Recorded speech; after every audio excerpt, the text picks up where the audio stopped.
Good morning, students. Welcome to our YouTube channel. My name is Mohit Sharma, and I belong from Kota City. My total teaching experience around 5 years, and I am going to teach you mathematics. Today's my topic is permutation and combination. It is a very interesting chapter and very important chapter in all our mathematics. ये 11th class का एक best chapter है और इस chapter में खास करके वो बच्चा जीतेगा जो बिल्कुल इसको 1 to 1 खेलता है। 1 to 1 का मतलब स्टार्टिंग से लेकर एंडिंग तक जो स्टूडेंट से खेलेगा वही बच्चा चैप्टर में जीतेगा। ये चैप्टर बहुत ही ज्यादा इंपॉर्टेंट है और इस चैप्टर को समझने के लिए आपको बिल्कुल एल्गोरिथम आना चाहिए। चैप्टर का एल्गोरिथम हिंदी में इसको बोलते हैं चैप्टर को, हिंदी नाम भी लिखता हूं मैं चैप्टर का क्रमचय और संचय। क्रमचय और संचय, ठीक है भाई। आज चैप्टर स्टार्ट करते हैं। आज हम चैप्टर का बिल्कुल बेसिक डिस्कस करेंगे, लेकिन एक बात ध्यान रखना ये बेसिक इस चैप्टर में इंपॉर्टेंट है। अगर आपको बेसिक समझ में आएगा ये चैप्टर समझना है। चलिए सबसे पहले दो वर्ड्स हैं परम्यूटेशन एंड कॉम्बिनेशन। इन्हीं दो वर्ड्स को लेते हैं। एक वर्ड है परम्यूटेशन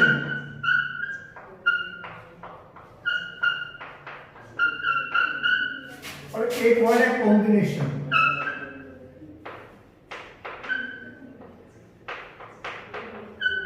इसको हिंदी में बोलते हैं क्रमचय और इसको हिंदी में बोलते हैं संचय।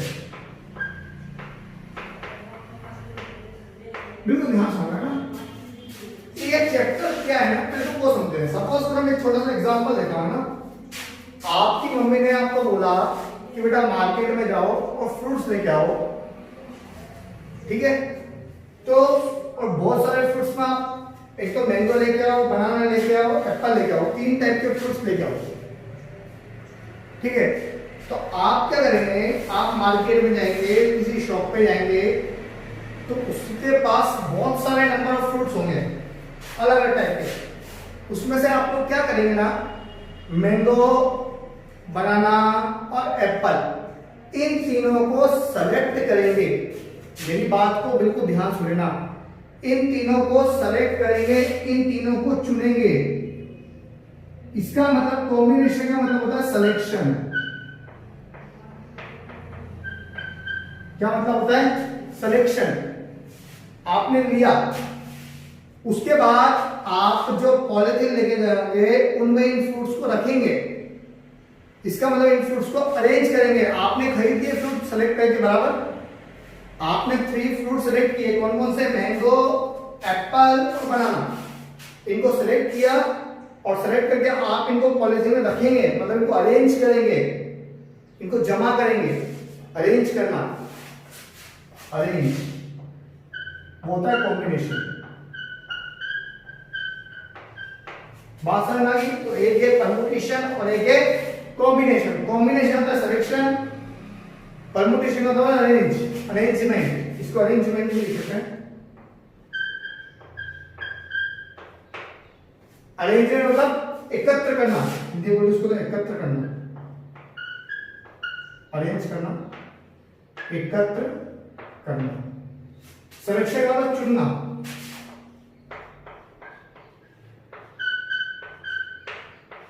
ठीक है। इस पूरी कहानी को एक एग्जांपल से और समझते हैं और इस कहानी को खुद से समझ लेना क्योंकि ये कहानी इंपॉर्टेंट है। सपोज करो आपके पास n नंबर ऑफ बुक्स रखी हुई है, उसके अंदर कुछ बुक्स फिजिक्स की है, कुछ बुक केमिस्ट्री की है और कुछ बुक मैथमेटिक्स की है। तो आप क्या करेंगे, मैं आपसे कहूं कि तीनों की एक एक बुक लेके आओ, तो आप लोग क्या करेंगे, उस ढेर के पास जाएंगे जहां पे बुक्स रखी खूब सारी, उसमें से एक फिजिक्स की बुक और एक केमिस्ट्री की बुक और एक मैथमेटिक्स की बुक को सेलेक्ट करेंगे। पहले एक फिजिक्स की बुक, केमिस्ट्री की बुक और मैथमेटिक्स की बुक को चुनेंगे, आप सेलेक्ट करेंगे और फिर उनको अरेंज करेंगे। तो अरेंजमेंट क्या क्या हो सकते हैं समझे। देखो भाई, अरेंजमेंट होता है ऊपर ऊपर फिजिक्स की बुक होगी, फिर केमिस्ट्री लगी, फिर मैथमेटिक्स लगी। क्या सुना आपने? ऊपर ऊपर फिजिक्स की बुक रख दी, फिर सेकंड केमिस्ट्री, फिर थर्ड मैथमेटिक्स, एक अरेंजमेंट ये बन गया। हो सकता है आप ऊपर ऊपर केमिस्ट्री रखते हैं, फिर फिजिक्स रखते हैं, फिर मैथमेटिक्स रखते हैं। दूसरा अरेंजमेंट ये हो गया। ऐसा हो सकता है फिजिक्स से फिजिक्स ऊपर रखे हैं, फिर केमिस्ट्री रखे हैं और फिर मैथमेटिक्स रखे हैं। तीसरा अरेंजमेंट ये हो गया। ठीक है, ऐसा हो सकता है आप ऊपर ऊपर केमिस्ट्री रखते हैं, फिर मैथमेटिक्स रखते हैं, फिर फिजिक्स रखते हैं। चौथा अरेंजमेंट ये हो गया। अलग टाइप जमा कर रहा हूं मैं, तो तीन चीजों को कैसे कैसे रख सकता हूं। ऊपर ऊपर फिजिक्स रखी पहले, फिर केमिस्ट्री, फिर मैथमेटिक्स, एक अरेंजमेंट ये हो गया। फिर मैंने केमिस्ट्री को ऊपर भेज दिया, फिजिक्स को नीचे ले आया, दूसरा अरेंजमेंट हो गया। फिर मैंने क्या फिजिक्स को ऊपर रखा, फिर मैथ रख दी, फिर केमिस्ट्री रख दी, फिर केमिस्ट्री, मैथमेटिक्स, फिजिक्स। ठीक है, इसके अलावा क्या हो सकता है? ऊपर ऊपर मैथ आ जाएगी, फिर फिजिक्स, फिर केमिस्ट्री, या फिर मैथ, केमिस्ट्री, फिजिक्स। तो इस टाइप से तीन चीजों को लेकर टोटल 6 अरेंजमेंट पॉसिबल। तो हम लोग इस पूरे चैप्टर में वे ऑफ अरेंजमेंट ही डिस्कस करेंगे। वे ऑफ अरेंजमेंट का मतलब आप कितने तरीकों से जमा सकते हैं किसी भी चीज को। दूसरी बात, परमुटेशन का मतलब होता है अरेंजमेंट। अरेंजमेंट होता है जमाना। कॉम्बिनेशन का मतलब होता है सिलेक्शन, चुनना। अगर आपको कोई वस्तु जमानी है तो फर्स्ट आप उस वस्तु को चुनेंगे, क्योंकि चुनने के बाद ही वस्तु जमेगी। अगर आपको कोई वस्तु अरेंज करनी है, जमानी है, इकट्ठी करनी है, तो उसको फर्स्ट आपको चुनना ही पड़ेगा। बिना चुने तो वो अरेंज हो ही नहीं सकती। अगली बात जो बहुत ही इंपॉर्टेंट चीज है वो समझ लो, it is depend on order. ये बात लिखता हूं, डिपेंड ऑन ऑर्डर। ये जो है ऑर्डर पे डिपेंड करती है। ऑर्डर का मतलब टेबल, ऊपर ऊपर फिजिक्स, फिर केमिस्ट्री, फिर मैथमेटिक्स, एक ऑर्डर बना, फिर केमिस्ट्री, फिर फिजिक्स, फिर मैथमेटिक्स, दूसरा ऑर्डर बना, फिर फिजिक्स, फिर केमिस्ट्री, फिर मैथमेटिक्स। एक मिनट, हाँ सॉरी, फिजिक्स, मैथमेटिक्स, केमिस्ट्री, एक ऑर्डर ये बना, फिर केमिस्ट्री, मैथमेटिक्स, फिजिक्स, एक ऑर्डर ये बना, फिर मैथमेटिक्स, फिजिक्स, केमिस्ट्री, एक ऑर्डर ये बना, और मैथमेटिक्स, केमिस्ट्री, फिजिक्स, ये एक ऑर्डर ये बना। मतलब तीन चीजों को लेकर आपने टोटल 6 ऑर्डर बना दिए। ये कैसे बनते हैं ना, ये अपन आगे डिस्कस करेंगे। ठीक है, लेकिन अभी के लिए आपको ये समझ आना चाहिए कि कॉम्बिनेशन मतलब होता है चुनना, सिलेक्शन। परमुटेशन मतलब होता है अरेंजमेंट, इसको हिंदी में क्रमचय बोलते हैं। अरेंजमेंट का एकत्र करना, एक तरीके से अरेंज करना। उसका डिपेंड ऑन ऑर्डर, ये ऑर्डर पे डिपेंड करता है। उसका एग्जांपल वो लिखा। ठीक है भाई, यहां तक अगर आपको कोई समस्या है तो पूछो। दूसरी बात ये कि सपोज कीजिए आपने 3 वस्तुओं को जमाया, तो जमाने से पहले आपको उन वस्तुओं को चुनना पड़ेगा, क्योंकि आप चुने बिना उनको जमा नहीं सकते। फर्स्ट आप चुनोगे, फिर आप जमाओगे। इसका मतलब पहले कॉम्बिनेशन होगा और उसके बाद परमुटेशन होगा। ठीक है, first combination then permutation.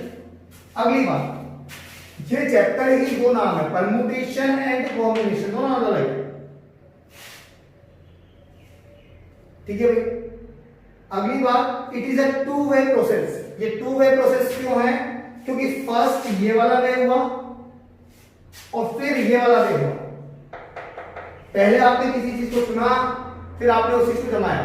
It is a 2 way process. यहां तक में कोई दिक्कत हो तो आप मुझे कमेंट कर दें, मैं आपकी उस प्रॉब्लम को सॉल्व आउट कर दूंगा। ये चैप्टर का एक छोटा सा इंट्रोडक्शन था कि भाई चैप्टर में ये देखेंगे। अब हम इस चैप्टर को आगे देखते हैं। आपको 2 वर्ड में आज ही देता हूं। एक वर्ड है या हिंदी में, और एक वर्ड है फिर। या का मतलब होता है प्लस और फिर का मतलब होता है मल्टीप्लाई। इस बात को ऐसे समझते हैं, सपोज करो आपका जो भी स्कूल होगा, उस स्कूल में मैं फर्स्ट टाइम आया हूं, ठीक है, और उस स्कूल का मैप मेरे लिए कभी मैंने स्कूल देखा नहीं होगा। मतलब आप उस स्कूल में कहां पर बैठे हैं ये मुझे पता नहीं, और मुझे आपकी क्लासरूम तक पहुंचना है। और मैं खुद ही आपकी क्लासरूम ढूंढने निकला हूं, तो हर बार मेरे माइंड में डाउट आएगा कि मैं इधर जाऊं या मैं इधर जाऊं, इधर जाऊं या इधर जाऊं, फिर थोड़ा आगे बढ़ते ही इधर जाऊं या इधर जाऊं। हर बार मेरे माइंड में जो आएगा क्या आएगा, डाउट आएगा। तो जहां मेरे माइंड में डाउट आएगा, जहां मेरा प्रोसेस कंटिन्यूअस नहीं होगा, वहां मैं या यूज करूंगा, या का मतलब प्लस। ऐसे सोचो कि मैं आपके स्कूल में पहले आया हुआ हूं और आप किस क्लास में बैठते हैं वो मुझे पता है। तो जब मैं मेन गेट से स्कूल के अंदर एंटर करूंगा तो मेरे माइंड में कोई डाउट नहीं रहेगा, मैं पहले इधर फिर इधर फिर इधर ऐसे घूमता हुआ आपके क्लासरूम में पहुंच जाऊंगा इजीली। तो जहां मेरे माइंड में डाउट नहीं रहेगा वहां पे मैं फिर यूज करूंगा मल्टीप्लाई। इसका मतलब यहां पर जो आपका प्रोसेस है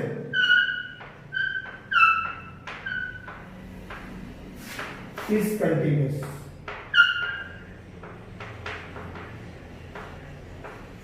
प्रोसेस आपका जो है कंटिन्यूअस रहेगा। एक एग्जांपल लेते हैं इसको समझने के लिए, वो ध्यान समझना एग्जांपल को, ठीक है भाई। एग्जांपल ये है कि गार्डन है, ठीक है, उस गार्डन में एक रो के अंदर 5 फ्लावर लगे। एक रो के अंदर कितने फ्लावर लगे, 5। ऐसे करके 4 रोज हैं, तो टोटल फ्लावर कितने हुए, एक रो में 5, टोटल रो कितनी 4, तो 5 multiply by 4 is equal to 20। मतलब कि एक रो में 5 फ्लावर, फिर कितनी रोज, फिर का मतलब मल्टीप्लाई, फिर कितनी रोज, 4 रोज, 5 into 4 20।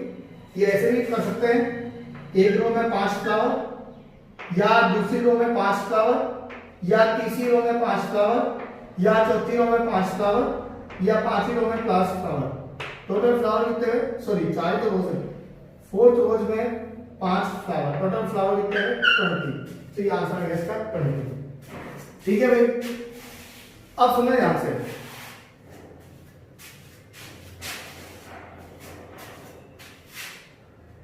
मैं है इस पूरे को हटाता हूं, तो मुझे चीज समझानी वो इंपॉर्टेंट है।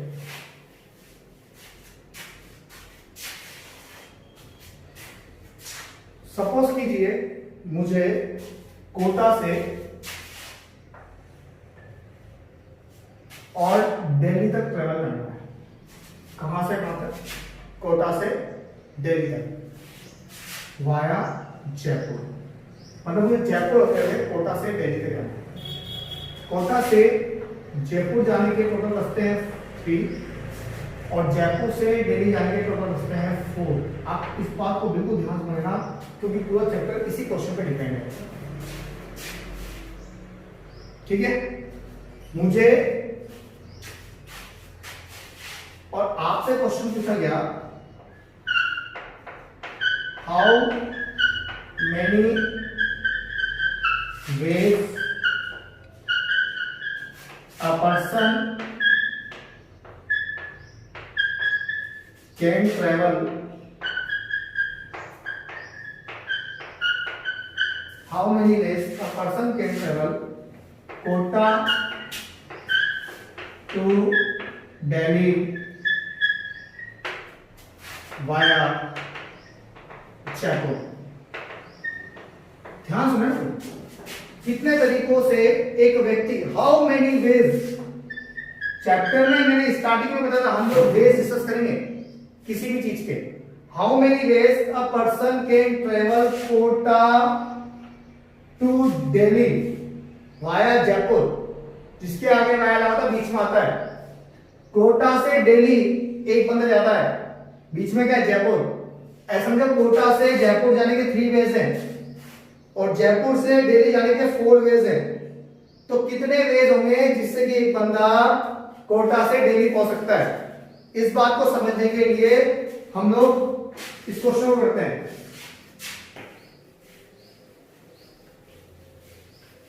वो समझिए है ना। देखो कोटा से जयपुर जाने का एक वे तो 1, फिर का मतलब मल्टीप्लाई, अभी अभी सिखाया था मैंने कि फिर का मतलब मल्टीप्लाई होता है।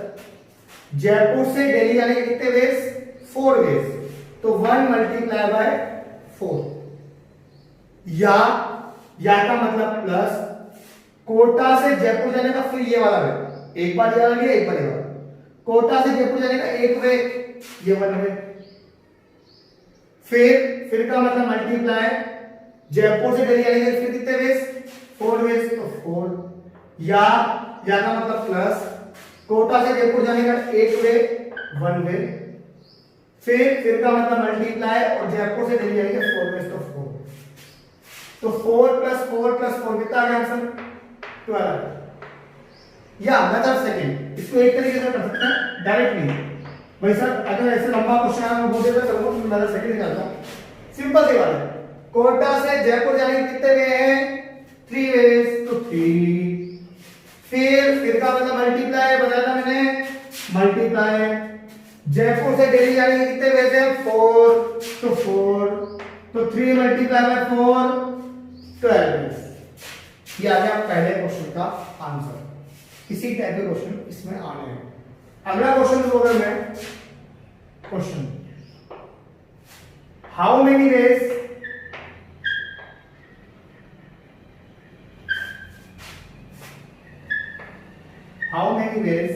a person can travel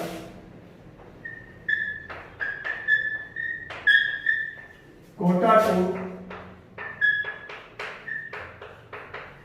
Delhi via Jaipur. How many days a person can travel Kota to Delhi via Jaipur and return to Kota? समझ में आ रहा है क्वेश्चन का? जो क्वेश्चन लिखा है समझ लें। हाउ मेनी वेज वही वेज डिस्कस करना है, मतलब पीएमसी का क्वेश्चन है कंप्यूटेशन कॉम्बिनेशन का। एक पर्सन कैन ट्रेवल कर सकता है कोटा टू दिल्ली, कोटा से लेकर के दिल्ली तक, वाया जयपुर होते हुए कोटा से दिल्ली ट्रेवल कर सकता है, एंड रिटर्न टू कोटा, और वापस कोटा आएगा। कितने ऐसे तरीके हैं जिससे एक व्यक्ति कोटा से दिल्ली तक ट्रेवल करके वापस कोटा आएगा? ठीक है भाई, जो फोटो है वो सेम है और जो पुराना क्वेश्चन उसको मिटा रहा है।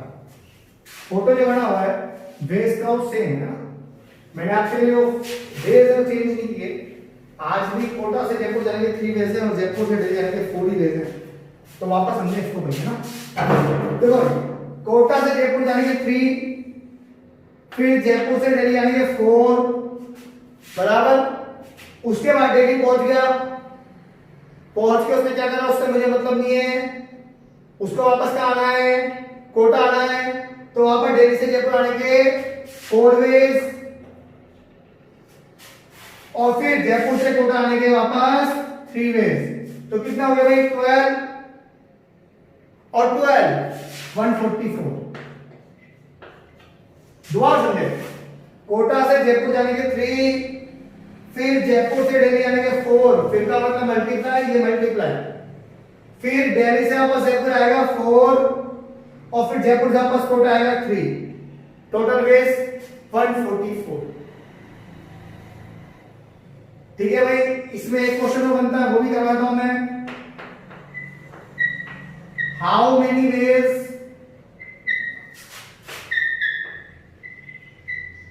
a person can travel